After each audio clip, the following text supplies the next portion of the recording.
Moscow. Good to have you with us. Our top story this hour, a scandal brewing as Washington's stance on Ukraine may have leaked on the web. An apparent phone conversation between Assistant Secretary of State Victoria Nuland and the U.S. ambassador to Ukraine appeared on YouTube somehow. The video allegedly showing the pair discussing how to deal with a political crisis in Ukraine. Take a listen. So that would be great, I think, to help glue this thing and have the UN help glue it. And, you know, fuck the EU. RT's Marina Portnoy joining us live. Tell us more about what the two discussed. Well, what you hear during this 4-minute conversation is basically two top U.S. officials strategizing about how to form Ukraine's new government. It sounds like they're playing a game of chess with the opposition leaders as the pieces on that chessboard. They're trying to determine which opposition leader has the best economic and governing experience to work inside Ukraine's new government, and which opposition leaders should remain on the outside. It's a bit shocking to actually hear. I had to listen to it a few times to really grasp the fact that they're strategizing on how to put together the government of another country. Instead of paraphrasing everything, let's let our viewers actually take a listen for themselves. The Klitschko piece is obviously the complicated electron here, especially the announcement of him as deputy prime minister. And you've seen some of my notes on the troubles in the marriage right now. So we're trying to get a read really fast on where he is on this stuff. I'm glad you sort of put him on the spot on where he fits in this scenario. So I don't think Klitsch should go into the government. I don't think it's necessary. I don't think it's a good idea. In terms of him not going into the government, just let him sort of stay out and do his political homework and stuff. I think Yats is the guy who's got the economic experience, the governing experience. He's the guy, you know, what he needs is Klitsch and Tony Book on the outside. He needs to be talking to them 4 times a week. What was the response in Washington to the release of the video?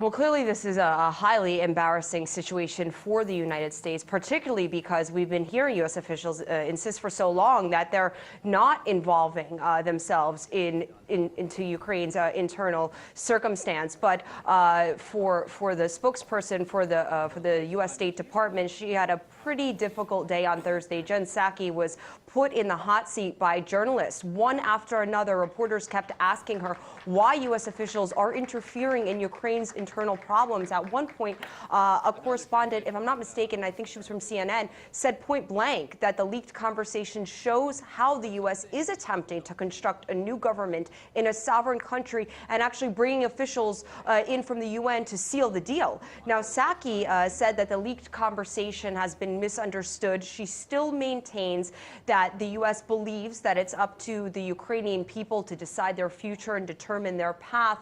The spokesperson said that the U.S. Assistant Secretary of State has apologized for using such profanity when referring to her allies in the European Union.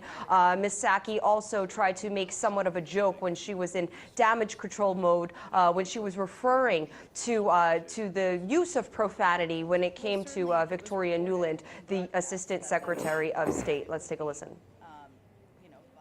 She's been in close contact with EU High Representative Ashton. Also, let me convey that she has been in contact with her EU counterparts and of course, has apologized. But for these reported comments, of course. So you're not confirming that the comments are accurate? I'm just not going to speak to a private diplomatic conversation, Arshad, but I'm obviously speaking to the content of the reports.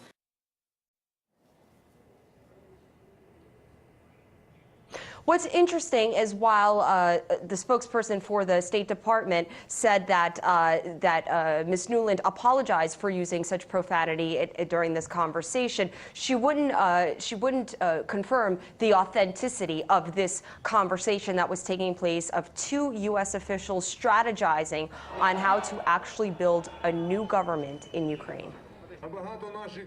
You may know the story of how she lived on a Russian boat for about 8 months when she was 23, and she learned how to perfect perhaps certain words in a couple of languages. So perhaps it speaks to that more than a pervasive viewpoint. You're not suggesting that she has a predisposition against Russia. No, I was suggesting that she learned Russian curse words and curse words on the But fishing this was in boat. This was in English.